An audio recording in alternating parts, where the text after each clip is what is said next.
नमस्कार, आप सभी का मेरे चैनल पे स्वागत है।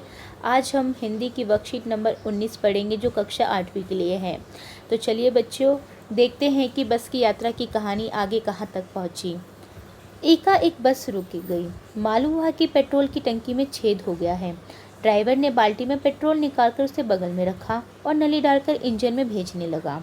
अब मैं उम्मीद कर रहा था कि थोड़ी देर बाद बस कंपनी के हिस्सेदार इंजन को निकालकर गोद में रख लेंगे और उसे नली से पेट्रोल पिलाएंगे, जैसे माँ बच्चे के मुंह में दूध की शीशी लगाती है।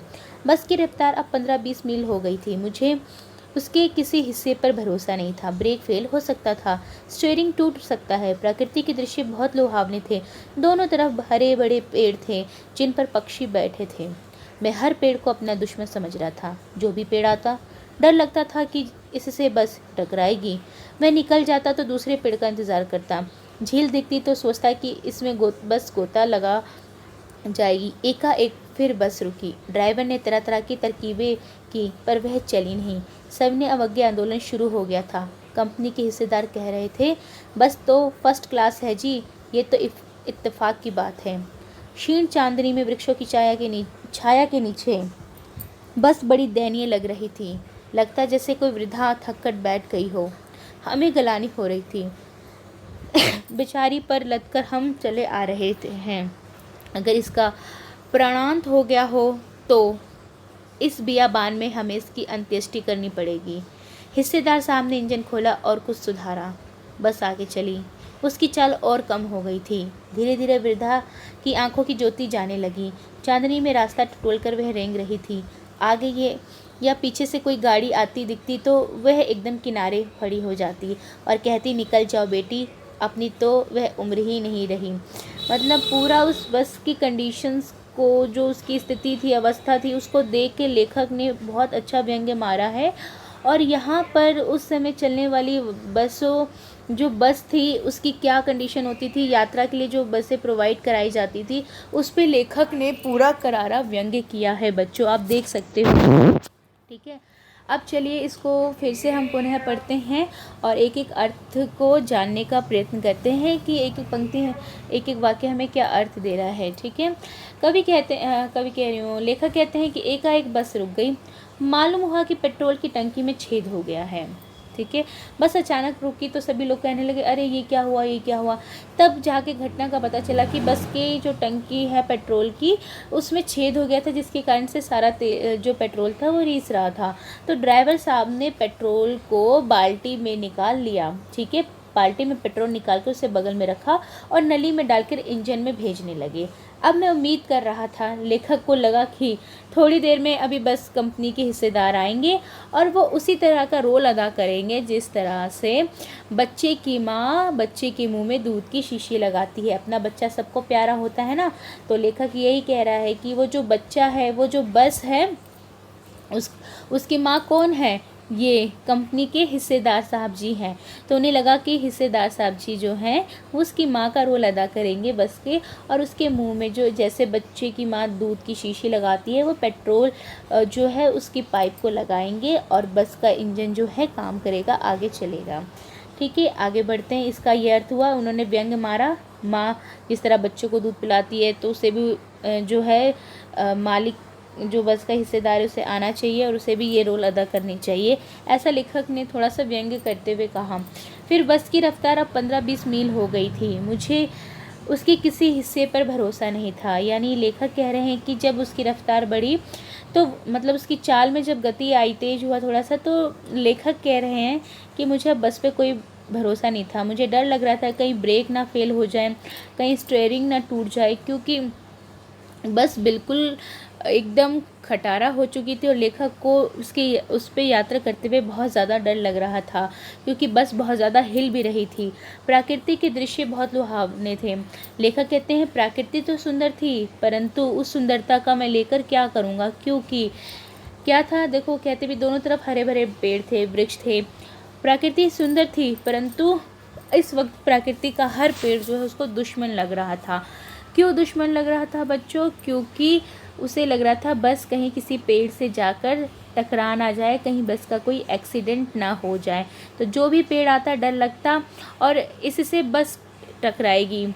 ठीक है, यही लेखक को लगता है। वह निकल जाता, और जब वह पेड़ भी निकल जाता तो फिर अब लेखक को लगता था कहीं दूसरा पेड़ आए तो कहीं उससे ना टकरा जाए। ठीक है, और जब कोई झील तालाब देखता तो लेखक ये भी अनुमान लगा लेता है कहीं बस जो है इसमें गोता ना लगाए, यानी उसमें डुबकी लगाकर ना आ जाए। ठीक है, कहीं डूब ना जाए। जिस तरह से बस की चाल थी। फिर आगे बढ़ते हैं बच्चों। इसे मैं थोड़ा सा छोटा कर देती हूँ ताकि हम पूरी पंक्ति को पढ़ पाएँ। एकाएक फिर बस रुकी और तब एकदम से बस फिर पुनः रुक गई। ड्राइवर ने तरह तरह की तरकीबें की पर वह चली नहीं, यानी पूरा जो है उसने उस पर पूरा प्रयत्न किया कि बस चल जाए, परंतु वो नहीं चली। फिर क्या हुआ, सभी ने अवज्ञा आंदोलन शुरू हो गया। ठीक है, कंपनी के हिस्सेदार कह रहे थे बस तो फर्स्ट क्लास है जी, यह तो इत्तेफाक की बात है। ठीक है, उन्होंने क्या कहा, ये एक अचानक ऐसा हुआ है कि बस जो है अभी ख़राब हो रही है, बार बार प्रॉब्लम क्रिएट कर रही है, वरना हमारी बस तो बहुत ज़्यादा अच्छी है। ठीक है, आगे बढ़ते हैं। क्षीण यानी मध्यम चांदनी। ठीक है, क्षीण मतलब मध्यम होता है, कमज़ोर होता है, या जिसका हल्का प्रभाव पड़ता है। तो क्षीण चांदनी में वृक्षों की छाया के नीचे वह बस बड़ी दयनीय लग रही थी। ठीक है, यानी दयनीय का अर्थ आप क्या लोगे कि वो बहुत ज़्यादा ऐसे लग रहा था कि दयनीय लगने का अर्थ क्या है कि उसकी स्थिति बिल्कुल जैसे हम कहते हैं ना लाचार है, बेचारी है, आप जो ये शब्द यूज़ करते हो वो दयनीय के लिए लगता है। तो क्षीण चांदनी वृक्षों की छाया के नीचे बस जब खड़ी थी तो ऐसा लग रहा था कि वो बिल्कुल बेचारी है, जैसे उसके आगे पीछे कोई ना हो। लगता है जैसे कोई वृद्धा थक कर जो है बैठ गई हो। ठीक है, कोई बुढ़िया औरत जो है थक गई है, लंबी यात्रा करते करते वो थक के बैठ गई हो, और हमें बहुत ज़्यादा गलानी हो रही है। ठीक है, बहुत ज़्यादा हमें थोड़ा अपने ऊपर ही शर्म आ रही है, हमें खेद हो रही है इस बात की कि क्यों बेचारी बस के ऊपर हम लद के चले आ रहे हैं। ठीक है, कहीं हमारे वज़न के कारण अगर इसका देहांत हो जाता, प्राणांत हो जाता, तो इस सुनसान जंगल में, बियाबान मतलब इस सुनसान जंगल में, इलाके में हमें इसकी अंत्येष्टि करनी पड़ती, यानी हमें इसका अंतिम संस्कार करना पड़ता। अंत्येष्टि का मतलब होता है अंतिम संस्कार करना। ठीक है, उसका काम क्रिया करना। आगे बढ़ते हैं बच्चों। आगे लेखक ने कहा है कि इस कहानी में हिस्सेदार सामने इंजन खोला। अब भैया हिस्सेदार है तो उसको कुछ देखना तो चाहिए बस में क्या दिक्कत आ रही है, तो वो आगे आए, इंजन को खोला और उसको कुछ सुधारा, और उसमें जो भी तकनीकी थोड़ी बहुत खराबी हुई उसको देख दा के फिर बस चलने लगी और आगे चली। परंतु इस बार क्या हुआ, बस की चाल में कमी आ गई थी, और जब कमी आई उसके साथ साथ एक फ़ॉल्ट और मिल गया। क्या फ़ॉल्ट मिला कि धीरे धीरे वृद्धा की आंखों की ज्योति जाने लगी, यानी उसकी जो हेडलाइट थी उसकी भी रोशनी कम होने लगी, वो बिल्कुल मध्यम हो गई, जिससे कि रास्ते में सफ़र करते हुए लेखक को और ज़्यादा डर लगने लगा कि कहीं कोई एक्सीडेंट ना हो जाए। ठीक है, और बस चल कैसे रही थी, जैसे मानो कि चांदनी रात में हमारे पास कोई टॉर्च वॉर्च नहीं है तो हम उसकी प्रकाश से अपना रास्ता ढूंढते, तो वो बस भी चांदनी की रोशनी से अपना रास्ता टटोल कर रेंग रही थी, धीरे धीरे चल रही थी। आगे या पीछे से कोई गाड़ी आती, मान लो उस रोड पर कोई आगे पीछे से गाड़ी आती तो वो एकदम किनारे हो जाती, और किनारे होके क्या कहती कि निकल जाओ बेटी, अब मेरी उम्र जो है तुम्हारी उम्र जैसी नहीं है, क्योंकि जैसे जवान लोग बहुत तेज़ तर्रार होते हैं, फटाफट सारे काम को कर लेते हैं, तो और जो वृद्धा व्यक्ति होते हैं किनारे चुपचाप बैठा रहता है, तो बस भी उसी प्रकार कह रही है मेरी तो अब अवस्था हो चुकी है, मैं तुम्हारी रिदम को, तुम्हारी गति को नहीं पकड़ पाऊँगी, तुम्हारी चाल को नहीं पकड़ पाऊँगी, मैं तुम्हारी तरह तेज़ जो है अपनी यात्रियों को नहीं ले जा पाऊँगी, मैं तो बूढ़ी हो चुकी हूँ, धीरे धीरे ही चल पाऊँगी, तो इसलिए मैं तुम्हें एक जगह दे रही हूँ, रास्ता दे रही हूँ, तुम इस रास्ते से जल्दी से आगे बढ़ जाओ, क्योंकि अब मेरी वो उम्र नहीं रही है। तो उम्मीद करती हूँ कि ये जो व्यंग्य उन्होंने मारा है बस को बूढ़ी औरत से संबोधित करते हुए, ठीक है, तो आपको बहुत अच्छा यहाँ पे स्पष्ट हो रहा होगा। चलिए इसके दिए हुए जो मुश्किल शब्द हैं उस पर ध्यान देते हैं। एक का अर्थ होता है बच्चों अचानक, उम्मीद का मतलब आशा, रफ्तार का मतलब गति, मील का अर्थ होता है कि 1760 गज की जो दूरी होती है उसको 1 मील के बराबर काउंट किया जाता है। लुभावने यानी मनमोहक या सुंदर, गोता यानी डुबकी, तरकीब यानी उपाय, क्षीण मतलब कमज़ोर हो जाए, दयनीय मतलब विचारी, गिलानी का अर्थ खेद, प्राणांत यानी मरना, बियाबान मतलब सुनसार, अंत्येष्टि मतलब अंतिम क्रियाक्रम, टटोलकर यानी ढूंढ कर, रेंगना मतलब बहुत धीरे धीरे चलना। कहते हैं ना जब कोई धीरे धीरे चलता है तो आप अपनी फ्रेंड को बोलते क्या रेंग रेंग के चल रही है, आप ऐसे बोलते हो ना, वही चीज़ है यहाँ पर कि बस बिल्कुल रेंग रेंग के चल रही थी। अब यहाँ पे पहला प्रश्न दिया गया कि बस अचानक क्यों रुक गई, पढ़कर बताइए। क्योंकि जो बस का जो पेट्रोल की टंकी थी वो क्या हो गई थी बच्चों, पेट्रोल की टंकी में छेद हो गया था, जिसके कारण से जो पेट्रोल था वो निकल रहा था, इसलिए बस जो है रुक गई थी। समझ में आया, पेट्रोल की टंकी में छेद हो गया था इसलिए जो बस है वो रुक गई थी। आगे बढ़ते हैं। अगला प्रश्न है बच्चों कि लेखक को किस पे भरोसा नहीं था। लेखक को अब बस पर कोई भरोसा नहीं था। ठीक है, यहाँ पे देखिए कहीं लिखा होगा, उम्मीद करा था बस की रफ्तार मील हो गई थी। लेखक को बिल्कुल भरोसा नहीं था, यहाँ से आप देख सकते, क्योंकि जो बस की स्थिति थी बिल्कुल ख़राब हो गई थी, इसलिए लेखक को किसी बस पे कोई भरोसा नहीं था, क्योंकि जो उसके हर हिस्से का कुछ ना कुछ पुर्जा जो था वो हिला डुला हुआ था। जैसे ब्रेक फेल हो सकता था, स्टीयरिंग टूट सकता था, ठीक है, बस जो है किसी पेड़ से टकरा सकता था, ठीक है, या बस किसी झील में गिर सकती थी। तो इन पॉइंट्स को जो है आप जो है वाक्य बना बना के लिखेंगे बच्चे, तब जाके उत्तर होगा। क्योंकि यहाँ पे कुछ कुछ शब्दों को लेखक ने अपने हिसाब से लिखा है, लेकिन उत्तर देने के लिए हम इन बातों का प्रयोग करके अपने उत्तर को देंगे।